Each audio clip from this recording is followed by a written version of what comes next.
the current state of African dance. This is going to be a long video, so guys, please sit down and I'm going to talk about so many things about African dance in Africa and also outside of Africa. My name is AfroKanza. I have posted a lot of videos since 2014. I've been speaking about the African dance in Africa, the evolution of it, and also I've been talking about kuduro and Afro house because it's such a wonderful topic in regards to this amazing culture here in Angola. Most of you have seen a lot of my videos that I've posted, videos like this where I talk about the influence that the dance is having, the impact also the dance is having in the dance community worldwide. Today I am taking some time to actually talk to you about some of the things that I think we should change and some of the things that I think we should also keep moving forward.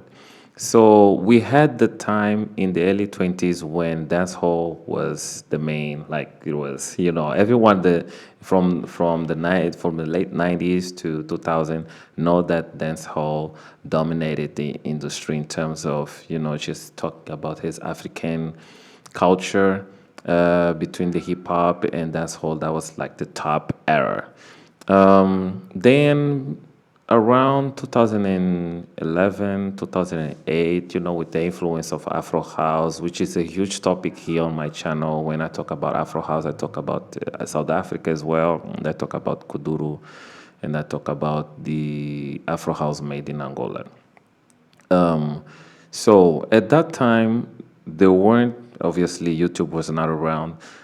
There weren't much videos online in regards to African dance until 2010, 2011, when videos started to pop out. So in terms of kuduro and Afro house, you already saw some videos from Portugal, some dancers performing in some of the hit videos like Kuluo and all those DJ Malvado, DJ Sylvie, DJ Jesus beats that we call here the Afro House. And I think the music came out first trending, then the dance came second trending. Here in Angola, I was among the first to start post videos of kuduro and Afro House online. And I have to admit, I wasn't that super perfect because I was still doing for fun, just like most of the people here in Angola. When we dance kuduro and Afro House, we're basically doing it for fun, not professionally. So I was doing what we were doing at that moment. If you see here on my channel, you'll find those videos because I don't delete my videos. You will find them always here on the channel if you scroll down. So at that time, 2010, before that, we already had Pilucas and Fabio Dance. They had already introduced Kuduro. They have already introduced Afro House because Kuduro was already there. They've already introduced a new way to dance Afro House. We had Afro House music from Angola before 2010. So it's not new for us here in Angola to have Afro House music. I'm going to expand this topic a lot. So if you just stick around and have patience, I did not script this. I'm going through a slow base so that you can understand. When most videos started to actually get very popular, I think it was Yaya and Joseph Go. They were making really great videos in Europe, and people were watching those videos. I think that sparked the community to actually look at African dance a different way, because people, when they look at African dance, they see it as it's just one dance. They don't know that there is Mama Piano, there is Sabar, there's Kuduro, there's Afro House, there's Borodel, there is Dombolo de Sukus. Everyone outside of Africa, they just used to see the dance as one until we started having more videos trending on social media. And when I spoke about Joseph Go and Yaya, is that them having those videos becoming viral on the internet, it just made people more curious to know what is this vibe, because most people did not know that vibe. Because in Portugal, there are many Angolans, such as Selma and the Concept and all the other Angolans living there. They were doing kuduro, obviously, in music from Sequato Pedro and all other musicians. Portugal has always been like the source for people to learn kuduro or Afro house quickly, because coming to Angola, it's such a challenge sometimes. And I can imagine how difficult it would be for people to actually just come. So I'm starting out with Angola, then I'm going to expand to other countries, my point of view. Okay, so bear with me there. And so people were getting familiarized with the style. But there is one, not a problem, but there is one misunderstanding. All the dance that were being posted, most of them were not being titled as kuduro. They were being titled as Afro House.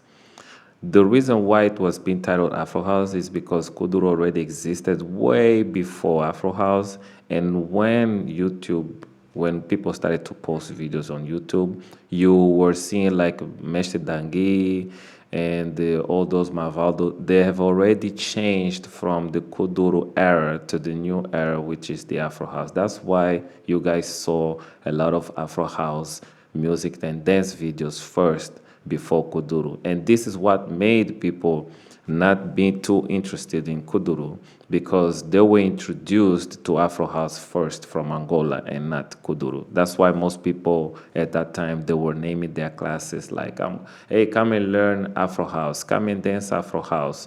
Posters, flyers, everywhere people were just saying Afro House. They were referring to the music, not the dance, because the dance is kuduro.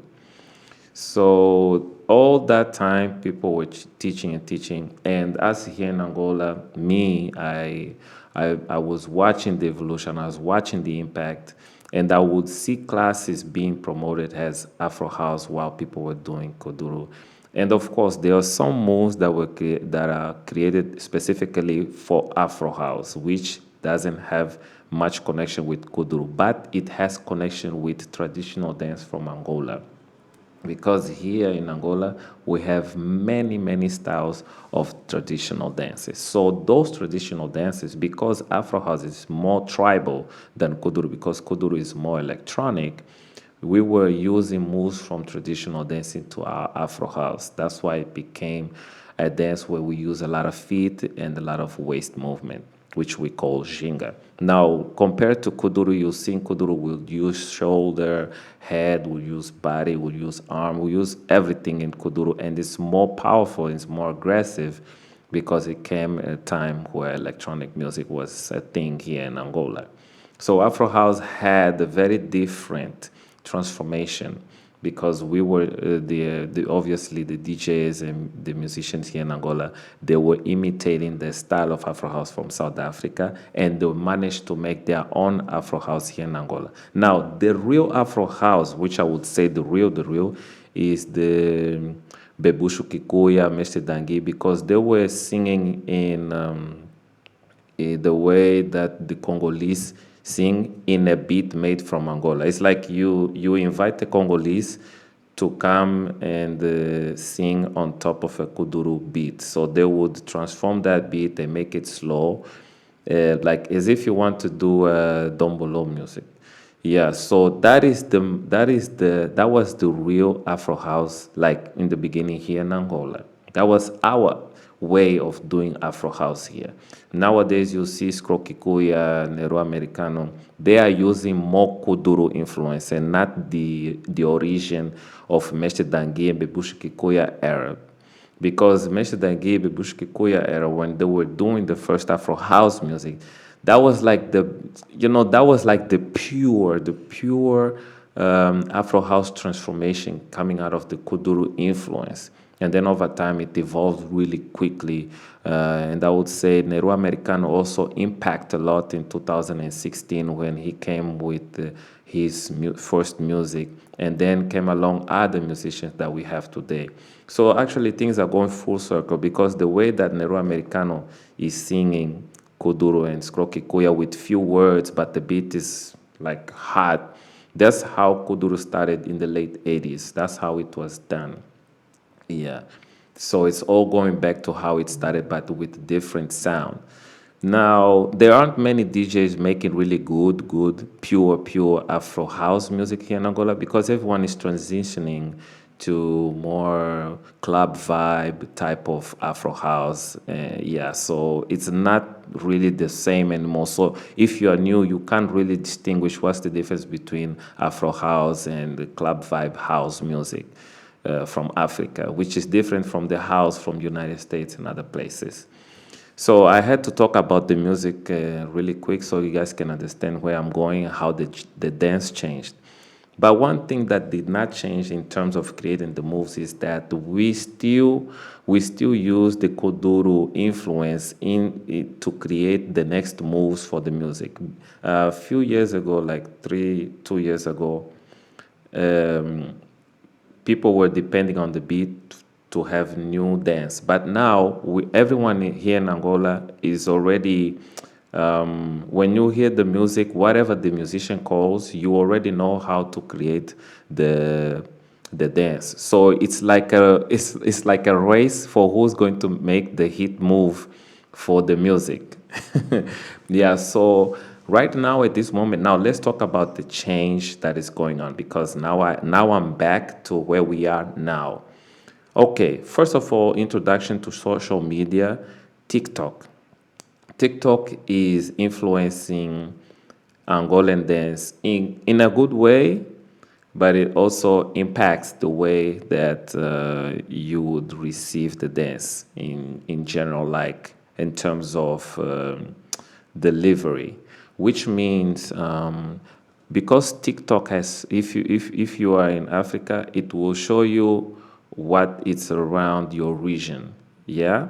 But it depends sometimes how you explore. But I don't know how the algorithm go. But if you look at too many African dance music, African dance videos, obviously it's gonna drop you many videos of people from Africa and everything. So what's happening is that here in Angola, before 2020, we were not too engaged with internet. We were not posting too many videos in the internet, and people were not too internet kind of people here, at least here in Angola. So now that people have been exploring because people were at home in 2020, everyone was just at home. It's like we discovered a new world out there that everyone wants to be the next trending artist. So the dance is coming low and the race to become popular is rising too much. So now people are seeing more videos from Angola and people are also getting more confused at the same time because because most people now are starting to come to visit Angola to learn the kuduro and Afro house because it's nice to have people traveling because they want to know the culture, and when they come they don't only want to learn the dance, they want to learn the history, like I'm doing right now talking to you guys about this brief history. And it's hard to find someone who's going to break it down to you so you can understand what's going on because most people come here to Angola and they don't know where to go, who to talk to. So because most people that come here speak English or French or Latin, so it's kind of complex to find the right places to actually learn because the dance is something that people usually they can just grab any video and learn. But there's so many things that you miss from doing that, especially now with the TikTok era. So Angolans, I'm jumping.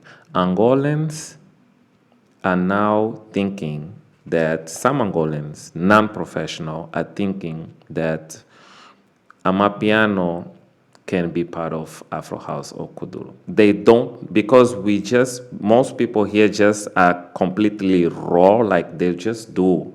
It has always been like this. They just do. Now they think Amapiano moves or or moves from Congo, moves from other regions of Africa. It's part of Kuduro, it's part of Afro House. Because here in Angola, people are not educated in terms of going to a dance academy, learning how to dance, learning the aspect and the history. And nowadays, I'm getting many requests from Angolans to actually tell them a bit about the history or tell them the whole story about the history. I've already made a lot of videos here on this channel. If you're not a member, it's all there. There's nothing new that I'm going to talk about. This is why in this video, I'm not talking about too much about the history, because I already did it. There's 3 videos or 4 videos available public that you guys can watch here on the channel. And there are many videos that I made, each with its own topic here on the channel. If you are a member, you have to be a member of the channel to actually watch those videos. If you go into the channel, you will see I've already made the playlist for the teacher training, which is the highest level, the master, the intermediate, and the beginner. For each level, you'll find a playlist of all the videos available for this, so you won't be lost. You'll find all the videos according to the level you have assigned for here on the channel. So I can't make another video in Portuguese for my people to understand the history, because everyone have been focusing on just doing and not studying. So I've been studying because I've been doing dance all my life, and I wanted to be a professional dancer ever since I was young. And dance is all I do. So I wanted to take it to the next level in 2012. Then I started to do research, because I was also lost like my brothers and sisters. Everyone was just doing. So what I did, I am the one who created the dictionary of kuduro in 2012. It was a very popular dictionary where people will actually find those moves and play with those moves in the internet. But it was taken down by the company that I created for. So I've kept it for myself, and I've been teaching here online. That's how, when I created the online teacher training in 2016, I created this teacher training online, and many people worldwide were taking my classes. And that's how I became a little bit known in the internet, because I was teaching a lot of people how to dance kuduro and AfroKanza, and telling them the difference between the both styles, and actually telling them the history. So now that Angolans want to know, because everyone wants to be the next choreographer, and that's another topic, right? So here in Angola, people are confused. What is amapiano? What's the difference? They thinking that if I'm gonna post a video and say, "Oh, I'm an instructor," they are doing amapiano, they think people are not watching amapiano. The people know kwaito and amapiano and pantsula, so you can't say that this is Afro house or this is kuduro, because I receive people coming here to Angola, I was teaching them, and they would do a move that I say, this is not from Angola. They say, no, my teacher, someone taught me, say it's Afro house. I said, no, it's not Afro house. It's not kuduro as well. So this is not from Angola. But it's nice, because there is a Afrofusion style. Okay, there is Afrofusion style. But what is not kuduro, what is not Afro house, it's not Afro house, it's not kuduro. So not everyone here in Angola are educated to be instructor. I'm not going to say about people outside of Angola, because you guys probably know, you're watching, you probably know who you follow in your community that teaches you kuduro and Afro house. You probably can ask them questions about the history and everything. They can basically tell you if they are professional in what they're doing, if they've been doing research. So what happens is, this is going to impact the future of kuduro and Afro house. It's all going to be mixed. So every confusion that people had before about is African dance one, it's gonna happen, because everything is getting mixed up. It's one salad. We're gonna have sabara, we're gonna have kuduro, all the African dances in as one in the future, and nobody's going to be able to say, oh, this is from Angola, this is from Zimbabwe, this is from Mozambique, or this is from South Africa, this is from Kenya. People are not going to be, even Africans are going to be confused, because the new generation are not studying. They want to be TikTok celebrities. So this is the disadvantage of TikTok and social media. And the advantage is that people are expanding, people are teaching, people are getting the knowledge. But if you are a student and you are doing a dance, it's nice for you to ask your teacher what you are doing, what's the name of the moves, because every African dance has names, has history, it has a background. I don't know other styles, but in African dance, you will find names for every move. Every move, every dance has history. So this is the most wonderful part. of being African instructor, you will always find these good details. Now, with that being said, this is where we're going. And this is not good. This is why I've created this channel. And unless YouTube does something, but even though I know people don't come into my channel as much and they don't share this, what I think is in the future, people will come to this channel, AfroKanza, and actually learn from this channel and actually clarify the confusion. And this is something I used to think about. What if at that time dance hall created a system like this where you actually explain to people the differences of dance hall and other things? Because I see what happens to dance hall is the same thing what happened to hip hop. Now it's all over. You know, everyone is the next one. Everyone is the next this and that celebrity or that or the dance, because everyone wants to make revenue. Everyone wants to make that next cash, you know. So I've already 7 years ago, I've already thought about this. Like, I want the dance in my country to be different. I don't want it to fade like other styles that I know faded, because I grew up seeing those styles fading. So nowadays, if you want to teach hip hop, or if you're in USA doing, it's not gonna be as packed as these African dance classes. And I've seen that unless you're extremely popular, and there aren't too many popular hip hop dancers, you will always find the same people in the dancehall community as well. So the dancehall community now, they're very reservative. They're very reserved, and it's a style that you actually have to go out. You won't find as much on the internet like you'll find in African dance. There is good and there is bad about this now in terms of African dance, because, like I said, everyone is thinking everything is the same. So what's gonna happen if we don't have videos and people talking more in workshops? It's gonna be the same thing. So my advice is to where we're going is people that are doing workshops, people that are traveling to Europe, to US doing workshops, take time after class to talk to your students, because talking helps to spread knowledge, not just dance. We can't just be dancing all the time, because there's enough dancing in social media and there aren't many talking videos. When I make talking videos like this, people see me like this, I'm not dancing, I don't get views. But if I go outside, you know, near the trees, near the forest, I'll have a lot of views.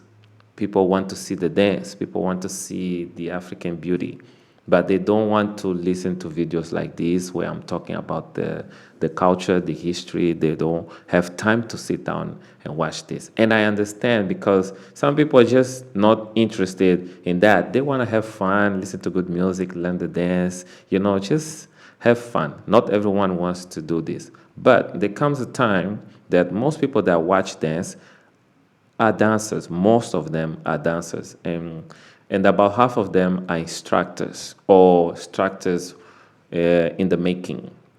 So these contents are very important for you to spread the knowledge. What's going to happen is few people are going to have the knowledge in the future to expand. Just like right now here in Africa, if you want to learn about kuduro like I did, I had to go out and pay the founders. I had to talk to them. I had to search. I had to create events so I could invite them to get knowledge. There are no books.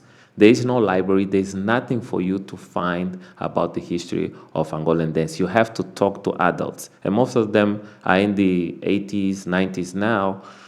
And it's hard to just get to people. You have to listen to the radio in the morning when we talk about the culture, because we have the radio station here. Sometimes they talk about culture from the past. You have to pay attention to those small details and write them down so you can actually connect the dots. This is what I do, because there are no books. There's nothing. And this is what's going to happen in the future if we don't start thinking about talking too much with our students.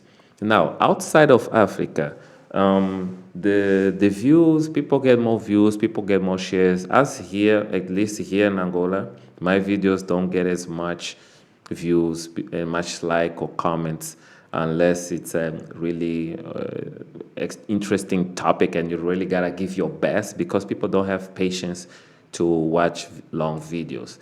So it's hard for us to make videos like this and also have our channel not having enough views, because that also dismotivates us, and that also makes us less interesting. So what I'm saying is, if we start giving more attention to these details, the next time you go dance, even if you're not interested to dance professionally, just by knowing the foundation of the dance, the roots of the dance, your dance will become have more charisma. Your dance will have more purpose. Every move you're gonna do, it's gonna have a different feeling, because you understand where this move is coming from. Even if you don't want to dance professionally, when you start to understand this is from Angola and this is at the game, the guy that created this, he was thinking about this, he was doing this at that moment. So when you perform, you're actually gonna feel that moment in your dance, and you're gonna do it. It's gonna look different from other people that is just doing, because when you look at a professional dancer, the description of a professional dancer is someone that really looks good at whatever this person does. Even if it's just sitting down, doesn't need to do too much, it already looks good. Why? Because there are some details that he did not miss, like other people who were just seeing the whole thing and they were missing the whole detail of the dance. So that's why most people think they are very good dancers, but they are not good dancers, because they miss. They are always in a hurry to learn. They are always in a hurry just to grab and already do. They don't take time to see the whole picture and understand where the movement is coming from. So this is why we are at risk of losing the spiciness, the source of the African dance in the future. Everyone outside of Africa is gonna be the next African dance instructor, and most people are just gonna be wanting to create their own styles. That's what's gonna happen in the future. People are just gonna be creating their own style. It doesn't matter if you're African or not. This is what's gonna happen. That's what happened to dancehall. That's what happened to hip hop and other styles that you guys already know. So this is the direction we're going, because social media is the thing now. Social media is extremely popular, and people in Africa are also exploring other things. Now they are seeing other cultures. They want to do what is trending right now. Besides kuduro and Afro house and Afro beats and dombolo, now amapiano is coming. Amapiano is coming, and it's weird. Amapiano existed long time. You know, I was in Zimbabwe and people were dancing kwaito. And if you look nicely, you see it's just the name that changed, Amapiano, because the music, like I said, Afro House, Transition, Congo, Dangi, is the music that changed. But they're still doing kwaito with new moves, obviously based on South Africa, with other influence from traditional dances that you guys are seeing. Before, South Africans were not posting too many videos. You would find the same Pantula videos 10 years ago in the internet. But now, you will find a lot of videos, because now they're also posting. See, South Africans were not posting as much. I would say Africans didn't used to post too much. Now, after COVID, everyone is posting, posting, posting, posting, posting. So now you can see more dance from South Africa, and now my piano is growing. Obviously, other dances, because 7 years ago, 5 years ago, Afro beats dance was like everyone was doing. Everyone was dancing. The guara guara then now. Kuduro, now my piano is going. See, all these things are growing really fast, and this is good. But where we're going, we should be able to distinguish the difference of each style, because what's going to happen is also going to be difficult for some of us Africans to actually have the opportunity to have jobs as Afro dance instructors. Now, there's a huge misunderstanding between what is Afro dance, what is Afrofusion, what is African dance. It's like there's Afro vibe, Afro mix. There's so many Afro this, Afro that. that is starting to make people a bit confused. So there are names for dance. There are names for dance. And I'm not sure, I'm not South African, but I don't think Amapiano is a dance style. I'm just saying. Pantula, yeah, but I don't think Amapiano is a dance style. It's a dance genre. I think you better ask the South Africans what it is, but based on what I think, I don't think Amapiano is a dance style. Now, you come to Angola, Afro House, I'm sorry, but Afro House was not a dance style until a few years ago when new moves started to be created for Afro House specifically. Because us here in Angola, what happens is with naming dance is that when something becomes extremely known and it started to have value for what it represents, it's hard for you to change its name. You know, it's hard for you to change the name because kuduro came first the dance, then the music. Before, we used to call batida. And in batida, we would do kuduro to batida music.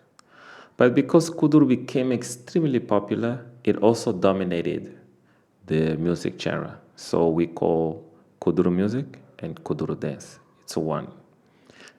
Then we heard Afro House. Afro House extremely popular. We were doing kuduro dance to Afro House music, but over time, everyone is saying Afro House, Afro House, Afro House. I'm gonna do Afro House. It became now the dance became Afro House, and the music Afro House. I'm saying this slow so you guys can understand where we're going.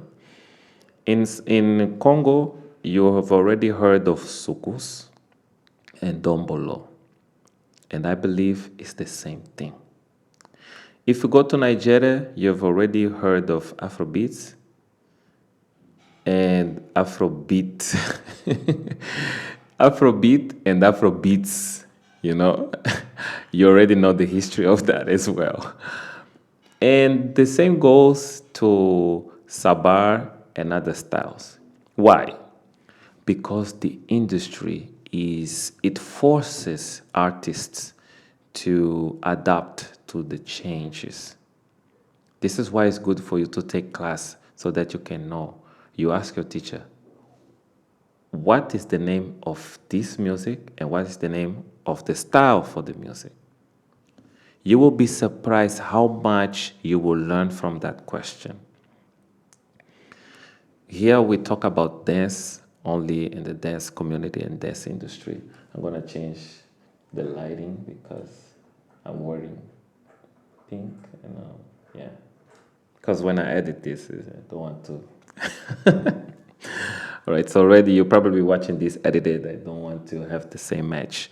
Now you ask your teacher these two questions. You will learn so much from this question because you will understand exactly what is coming from where. So for me, I don't want to be the one to say, but I'm not South African, but I'm African. I don't think Amapiano is a dance style. I think Amapiano is a music genre. Because people are getting so used to Amapiano, it will be considered a dance style as well very soon, or maybe already. But before, few years ago, Amapiano, from my understanding, was a music genre, which is becoming now a dance because everyone is calling. So, who should be clarifying this to the people? The natives. Here in Angola, I am the only one making videos like this to break down our dance. Here we have many good instructors of Kuduro and Afro House, yes, and good dancers.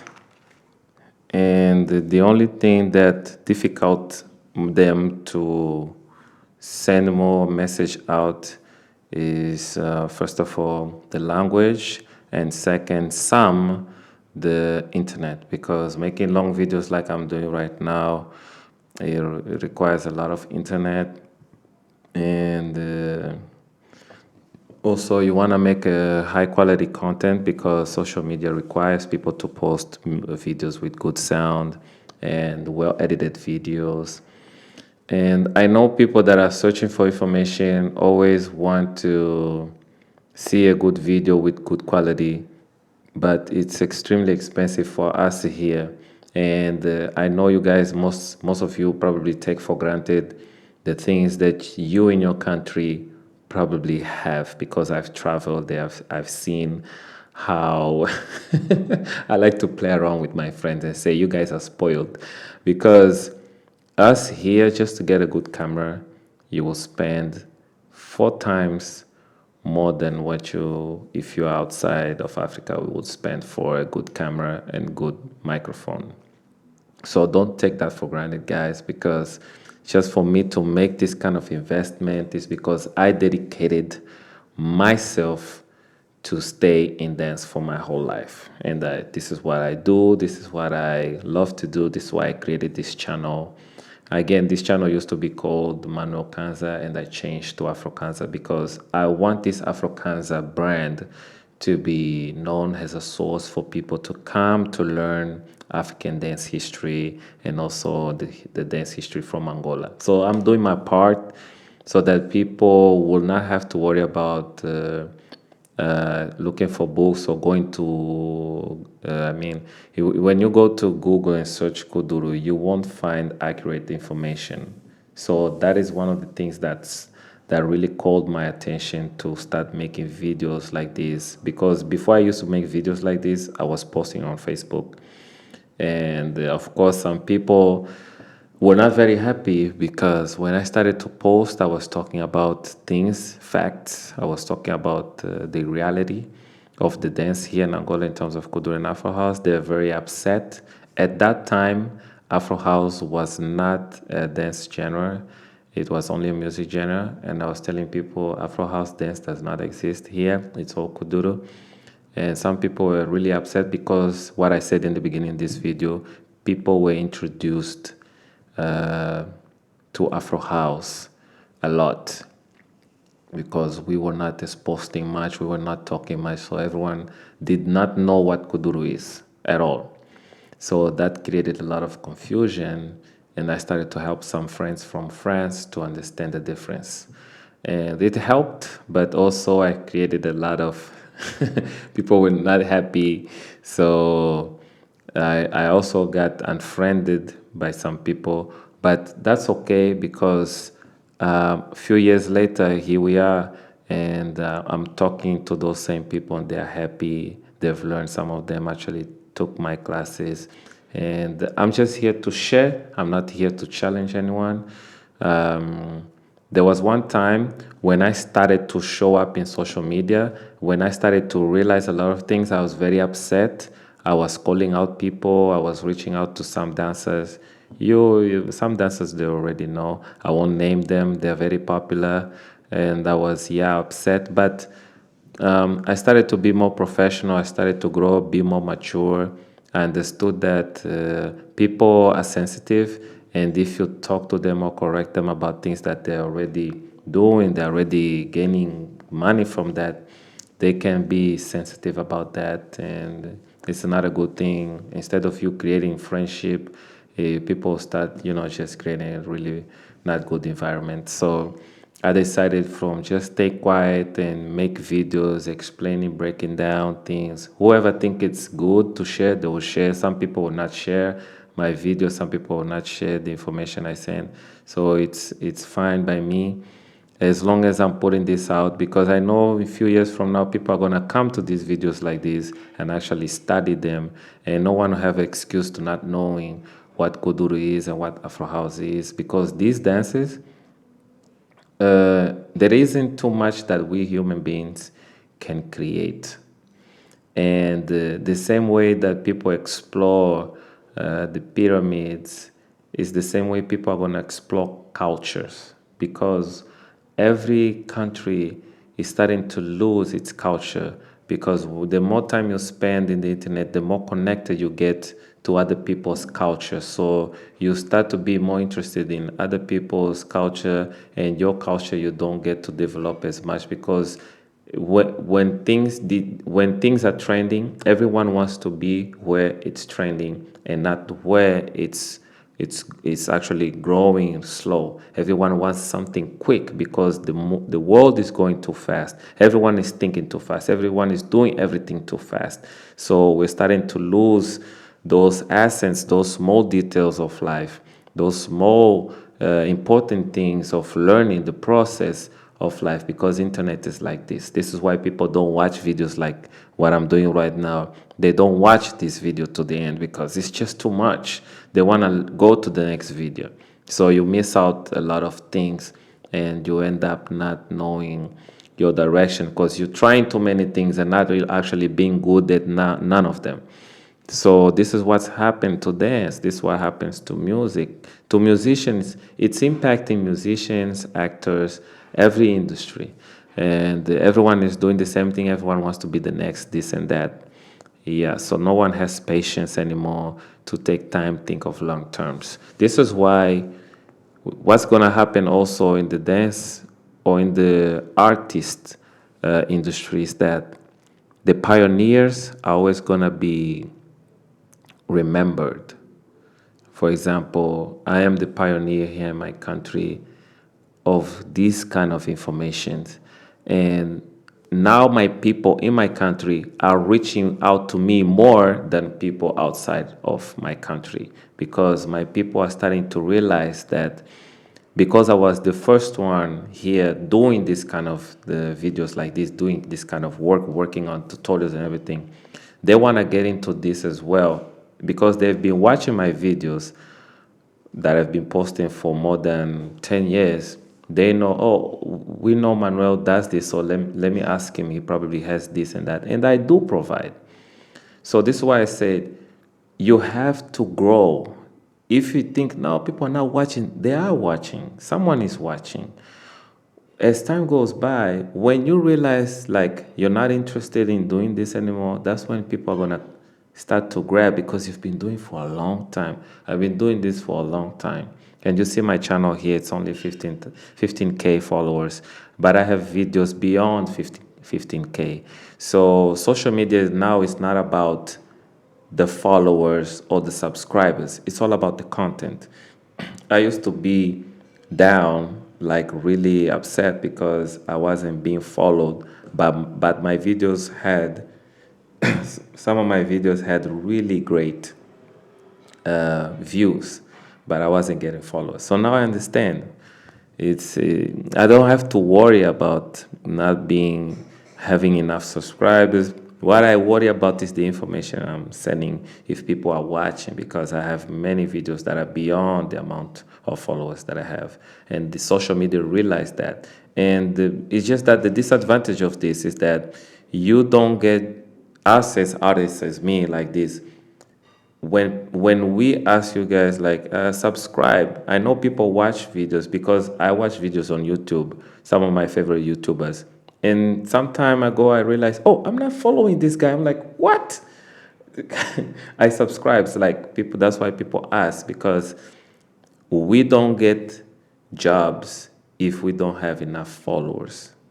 This is something that YouTubers maybe they don't explain to their viewers, is that if people don't subscribe, if you've been watching the same channel, if you don't subscribe, is that this person you are learning from or you support by watching the video is they don't get opportunities, the benefits that the developers of the app provides, because there are so many things that I probably don't have access to here on YouTube because the number of followers that I have.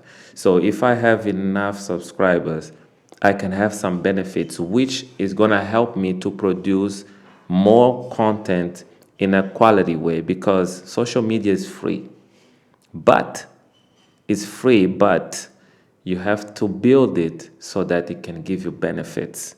So for me to have those benefits so that I can keep creating and having more options in making quicker videos like this, because I can't, it's hard for me to make videos like this, especially this long. If I have a way, if I have all the benefits of YouTube, I can make quicker videos like this with better quality, and I have more options. Some people in my country don't have these opportunities because they don't have enough subscribers. So this is why I'm not the type to ask people to subscribe, but unfortunately, it's how social media works. If you don't subscribe, us as creators, we don't get the benefits. The only reason I got these membership benefits, I don't know, maybe YouTube just gave me gave me a chance or something. But I know you gotta have a lot of subscribers to have these options.